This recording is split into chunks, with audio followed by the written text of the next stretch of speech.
What if I told you that the technology the entire AI revolution is built upon, the one governments are fighting over, the one NVIDIA turned into a trillion-dollar empire, the one investors treat like the beating heart of the future, might not actually be the future at all? Not slower, not less powerful. Wrong. Wrong in the same way steam engines became wrong when electricity arrived. Wrong in the way film cameras became wrong when digital sensors quietly slipped into our pockets. Not because they stopped working overnight, but because someone somewhere discovered a fundamentally different way to solve the same problem. Because while the rest of the world has been obsessing over squeezing more electrons through impossibly tiny transistors, a team of researchers in China claims they've stepped sideways out of that race entirely. They aren't pushing electricity harder, they're using light, actual beams of light, photons carrying information, performing calculations, and potentially completing certain AI tasks up to 1,000 times faster than NVIDIA's most advanced chips while using only a fraction of the energy and generating almost none of the heat. 1,000 times, not 1,000%, 1,000 times. Now, before we get carried away, and trust me, this story deserves both excitement and skepticism, I want to give you the whole picture. The impressive parts, the uncomfortable caveats, the fine print hidden beneath the headlines, because the truth is even more fascinating than the hype. By the end of this, you'll understand how a chip can compute using light and why some experts believe it could reshape the future of artificial intelligence, where the extraordinary claims hold up, where they don't, and why one of the biggest shifts in computing history may already be unfolding while much of the world is still looking in the wrong direction. Before we dive in, tell me something in the comments. When you think about the future of technology, what scares you more? The idea that AI keeps advancing too fast, or the possibility that the biggest breakthroughs are happening quietly long before most of us realize what has changed? I read far more of your thoughts than you probably imagine, and sometimes the questions you ask become the reason these conversations continue. And to understand why this story matters, you first have to understand the wall the entire computing industry has been running toward for years now. It isn't a future problem anymore. It is a present one. Every smartphone in your pocket, every laptop on your desk, every server powering the internet, and every NVIDIA GPU training the latest AI model works using the same basic principle. Tiny electrical charges, electrons, move through microscopic pathways in billions of transistors, switching on and off at astonishing speeds. That dance of electricity has built the modern world. It put humans on the moon, it gave us the internet, it made artificial intelligence possible, and yet the very thing that brought us this far is beginning to reveal its limits. The first limit is heat. Nobody talks about heat because it isn't glamorous. Investors don't cheer for cooling systems. Headlines aren't written about ventilation, but heat has quietly become one of the biggest enemies of technological progress. The harder you push electrons through a material, the more resistance they encounter, and resistance generates heat.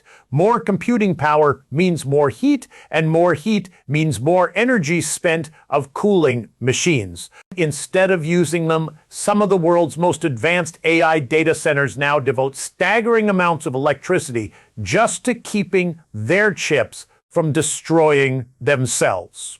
Think about that for a moment. Entire buildings filled with some of humanity's greatest engineering achievements are spending enormous portions of their energy budget trying to stop their own brains from overheating. That's not efficiency, that's survival. The second problem is energy itself. The AI revolution has a hunger that few people truly appreciate. Training a single cutting-edge language model can consume electricity equivalent to what hundreds of households might use over the course of an entire year. The more capable these systems become, the more power they demand. Some companies have openly discussed building dedicated energy infrastructure to support future data centers. Nuclear power plants are no longer being mentioned as science fiction solutions. They're being discussed as practical necessities. That should make all of us pause. because no matter how much you love technology or fear it, no system can continue expanding forever if its appetite grows faster than the world's ability to feed it. And that's the question a handful of scientists began asking years ago. Not how do we make electronic chips slightly better, not how do we cool them more efficiently, but what if we stopped relying on electrons altogether? What if the problem wasn't the engineering? What if the problem was the medium itself? Now, this is the point where stories like this usually drift into language that feels impossible to relate to. Photonics, waveguides, optical interference. It starts sounding like something reserved for physicists standing beside whiteboards covered in equations, but the central idea is actually beautiful in its simplicity. Have you ever watched sunlight pass through a prism and split into colors? Have you ever noticed the way ripples intersect on the surface of a pond after two stones break the water? Nature already knows how to combine waves. It already understands patterns. It already performs incredibly precise interactions without instruction from us. Researchers realize something profound. Those interactions can represent mathematics.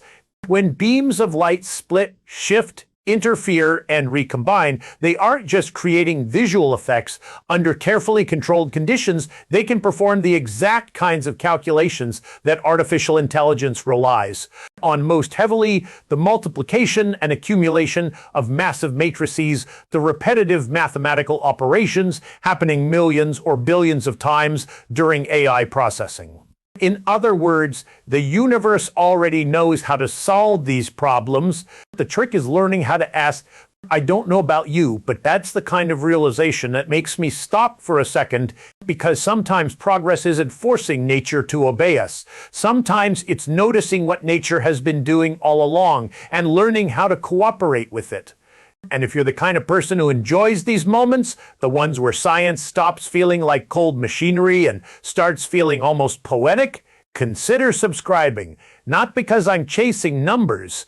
Honestly, if you've stayed with me this far, you're probably here for the same reason I am. You enjoy looking beneath the headlines to understand how the world actually works. That's a rare kind of curiosity, and I genuinely appreciate sharing these conversations with people who have it.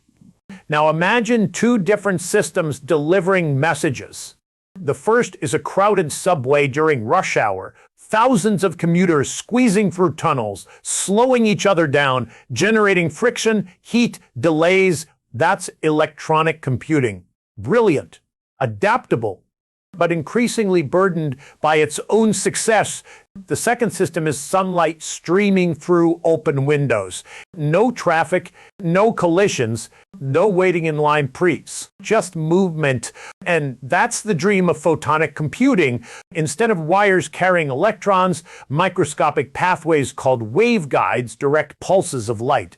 Tiny optical components split those pulses, delay them, redirect them, and combine them in extraordinarily precise ways.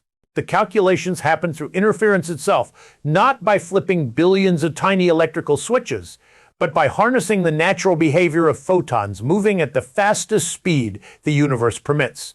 It's elegant, it's efficient, and for decades it remained mostly theoretical. Not because scientists doubted physics. Physics was never the problem. Manufacturing was, because building these systems outside carefully controlled laboratories turned out to be incredibly difficult. Creating one experimental prototype is impressive. Producing thousands reliably is something entirely different. The history of technology is filled with brilliant ideas that never escaped the laboratory because reality proved too messy. Which brings us back to China, because what makes this announcement different isn't simply the performance claim. Researchers have been promising photonic revolutions for years. It's the suggestion that they've begun crossing the bridge from demonstration to production, from possibility to infrastructure. And that distinction changes everything.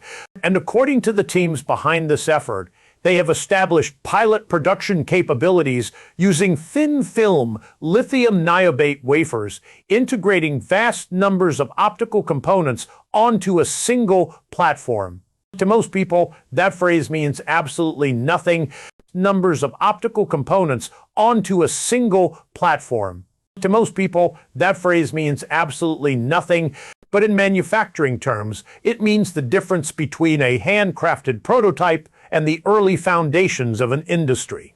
It's the difference between saying, "Look what we built," and asking, "How many can we make?" Those are very different conversations. Before we go further, I want to ask you something. Do you remember where you were when you first heard about ChatGPT or Bitcoin or smartphones? Most of us didn't recognize those moments for what they were. They seemed interesting, maybe even overhyped. And then suddenly they weren't niche stories anymore. They were simply part of life. Leave me a comment and tell me honestly, do you think photonic chips belong in that category? Is this another early glimpse of something transformative, or just another fascinating technology that never quite escapes? It's specialized lame. I genuinely read your perspectives because sometimes the smartest observations don't come from experts. They come from people watching the world carefully from the outside.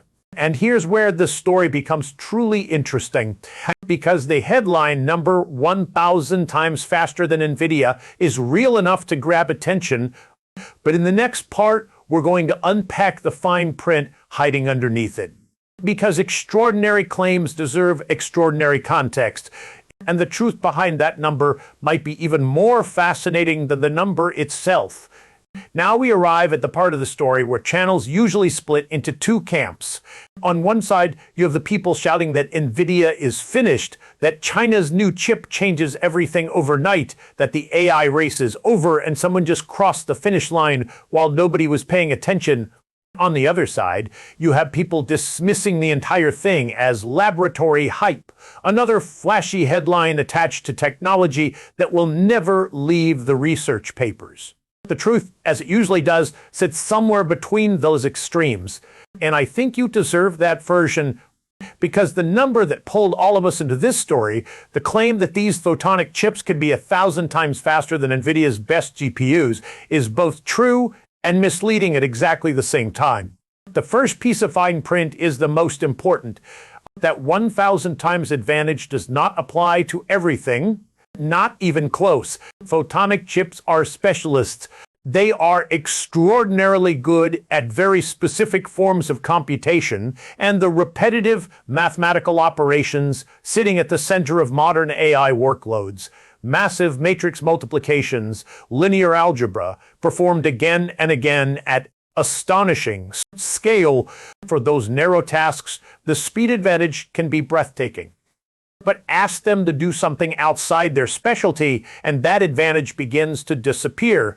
Imagine comparing a Formula One race car to the family SUV parked in your driveway. On a racetrack built precisely for speed, the race car is untouchable. It isn't slightly better. It's embarrassingly faster. But try driving it through a snowstorm, loading groceries into it, taking your children to school, or navigating city traffic. Suddenly, the SUV starts looking pretty useful. That's the reality of this comparison. NVIDIA's chips are astonishingly flexible. They can handle gaming, rendering, scientific simulations, language models, image processing, and thousands of different workloads. They are the Swiss Army knives of modern computing. Photonic chips aren't trying to be Swiss Army knives.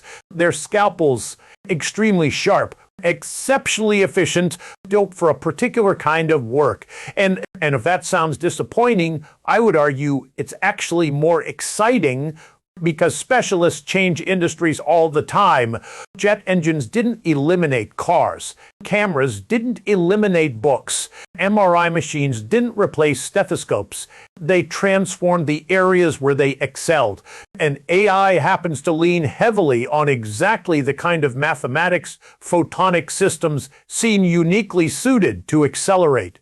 That's why serious researchers are paying attention. Now, here's the second piece that makes this story harder to dismiss. This isn't one isolated laboratory making extraordinary claims in a vacuum. Multiple Chinese research teams have been publishing increasingly impressive photonic breakthroughs, independent groups demonstrating significant gains in speed and efficiency on narrowly defined AI tasks, different approaches arriving at similar conclusions. That pattern matters. Science becomes more believable when separate teams working independently begin finding the same thing. It doesn't mean technology is inevitable, but it means it deserves respect. I want to pause here for a second because this is one of those moments where I genuinely love hearing what you think. Do breakthroughs like this make you excited, or do they make you uneasy? Because every major leap in technology seems to bring both emotions with it, wonder and worry arriving hand in hand. Drop your honest thoughts in the comments. Not the answer you think you're supposed to have, the real one. Because these conversations become richer when people admit they feel both curiosity and uncertainty at the same time. Now let's talk about the caveats, because they're real. Manufacturing yields remain challenging. Long-term durability under sustained industrial workloads still needs to be proven. Integrating photonic systems into existing computing infrastructure presents enormous engineering hurdles.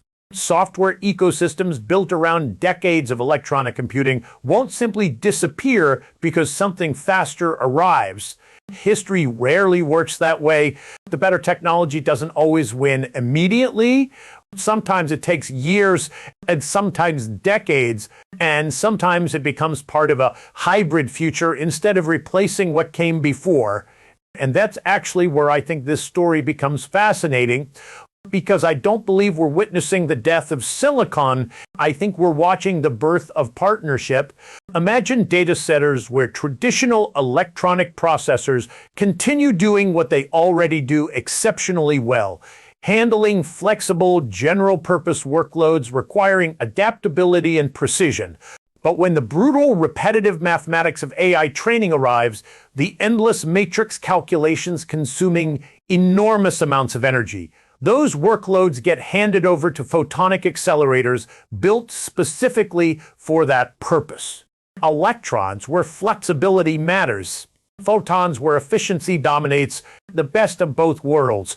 If that future emerges, it could reshape one of the biggest challenges facing artificial intelligence today: energy. Because beneath every conversation about AI safety, job disruption, creativity, and regulation sits a quieter problem few people discuss often enough: power consumption. The future we imagine for AI only exists if we can afford to run it. If even a fraction of those workloads shift toward dramatically more efficient photonic systems, the implications extend far beyond faster chatbots. Lower energy requirements, reduced cooling demands, more sustainable infrastructure, potentially fewer power plants built solely to support computational growth. This stops being just a technology story. It becomes an environmental one, an economic one, even a geopolitical one. And perhaps that's what fascinates me most. Because for years, the technology race looked straightforward. Who could build smaller transistors? Who controlled the most advanced lithography machines? Who dominated the electronic supply chain? Those were the questions defining the battlefield, but photonic computing changes the battlefield itself. It's like preparing for a marathon only to discover someone else brought a bicycle.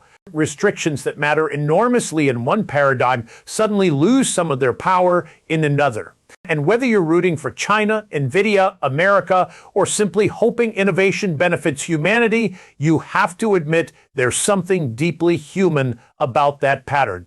Obstacles don't always stop progress. Sometimes they redirect it.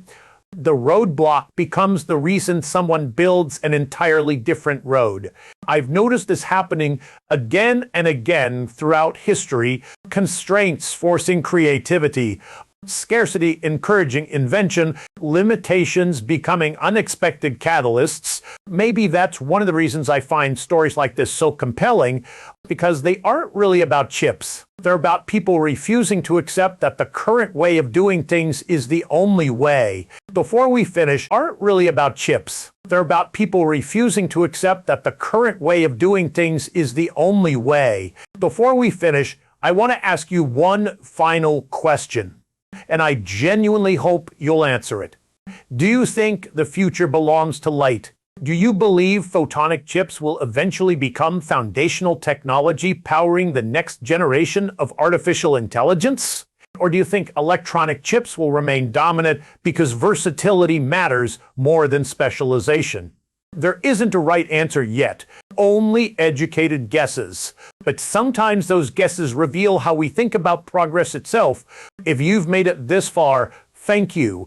Truly, there are millions of videos fighting for attention every day. And the fact that you chose to spend part of your evening thinking deeply about technology with me means more than metrics ever could.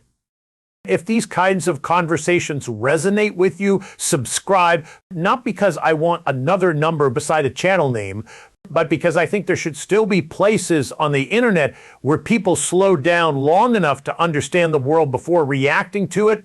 Places where curiosity matters more than outrage, where nuance isn't treated like weakness, where breakthroughs are examined honestly, without worship and without cynicism.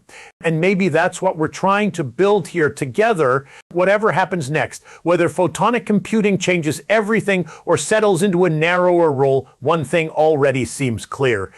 The future isn't arriving in the way most of us expected.